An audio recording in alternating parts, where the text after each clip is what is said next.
Let's talk service dog ID cards, shall we? Too many service dog teams get bashed for using ID cards. We all know the ADA doesn't have a registry, and we all know that the online ones where you pay money to get an ID card are scams and they hold no legal authority to grant rights to handlers or dogs, and they're a pain in our asses.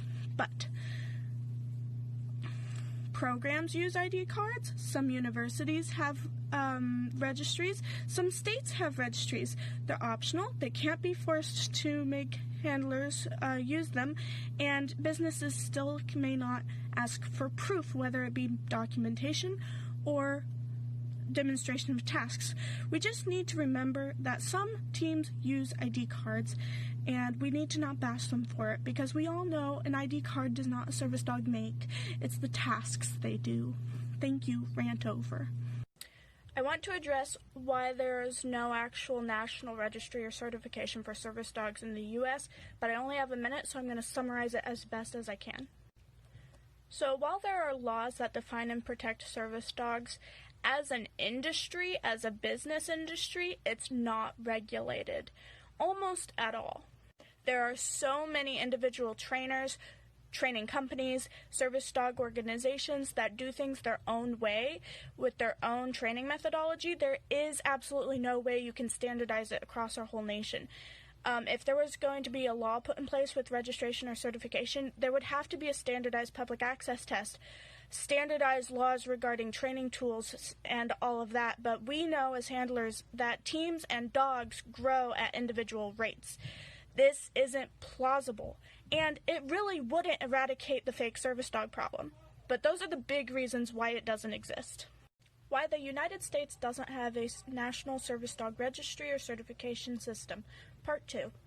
If you haven't seen the first video, I highly recommend you go back and watch it, because I already presented the biggest obvious reasons why we don't have one. Another reason why it doesn't exist is that you would literally have to have a government issued list of tasks and disabilities that service dogs could exist for.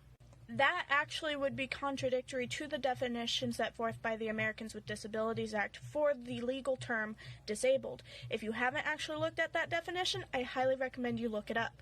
Many people who depend on service dogs actually don't have a diagnosis because it takes so long and so many doctors to actually get a diagnosis for many chronic illnesses. Also, regarding tasks, lawmakers rarely ever are represented by medical professional or disabled people, and the tasks would have to still fall under the ADA definition. I got a request on my Instagram to go over why certifications and registrations are harmful to the service dog community. Well, I'm pretty sure a lot of people are not going to like what I have to say on the topic, so buckle up, Buttercup. The existence of the registries and certifications online isn't illegal. The ADA states that there are optional registries available.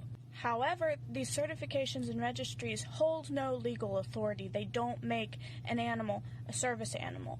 What is illegal is misrepresenting an animal as a service animal when it isn't. Okay, so what's illegal is people using them to gain entrance for their dogs that aren't trained. Like, that's all self-explanatory. And it's also illegal for the registries to claim that they are in accordance with or represent the ADA. There are legit teams who use these. We're going to talk about why it's harmful in Part 2. How service dog registries and certifications harm the community, Part 2. We all know, and it's self-explanatory, that if you use these optional certifications or registrations to represent an animal that is not a service animal and to gain entrance with said animal into public, that is against the law. It's not against the law for legitimate teams to utilize these registrations and certifications to gain entry into public access places. However, it's unkosher. It lies far outside the bounds of community etiquette, because ADA states that businesses cannot require or request proof. That includes paperwork.